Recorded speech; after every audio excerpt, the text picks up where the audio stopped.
రాష్ట్రంలో దొంగలంతా ఒకటైపోయినట్టు అనిపిస్తుంది. మరి ప్రజలు కూడా డబ్బున్నోడికే పట్టభద్రులు, ఎస్పెషల్గా ఇక టీచర్లు అయితే చెప్పని అవసరం లేదు. అసలు మీరు టీచర్లు అసలు 5,000 మీరు అడిగిర్రా అడగకుండా వాళ్ళే ఇచ్చిర్రా అనేది ఇక్కడ పెద్ద క్వశ్చన్. సరే వాడు మస్తుకొచ్చి బలవంతంగా ఇస్తే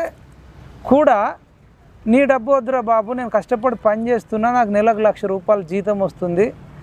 మేము ఇంకేదైనా ఉంటే బయట పని చేసుకుంటాం, కానీ 5,000 వద్దు, మన వద్ద ఏదైనా అనాథాశ్రమానికి ఇచ్చిరండి, తల్లిదండ్రులు లేని వాళ్ళకి ఇచ్చిరండి, లేదంటే 2 కళ్ళు కనబడని వాళ్ళు ఉంటారు వాళ్ళకి ఇచ్చిరండి, లేదంటే 2 చెవులు వినబడని వాళ్ళు ఉంటారు వాళ్ళకి ఇచ్చిరండి, లేదంటే 2 కాళ్ళు లేని వాళ్ళు ఉంటారు వాళ్ళకి ఇచ్చిరండి, లేదంటే 2 చేతులు లేని వాళ్ళు ఉంటారు వాళ్ళకి ఇచ్చిరండి,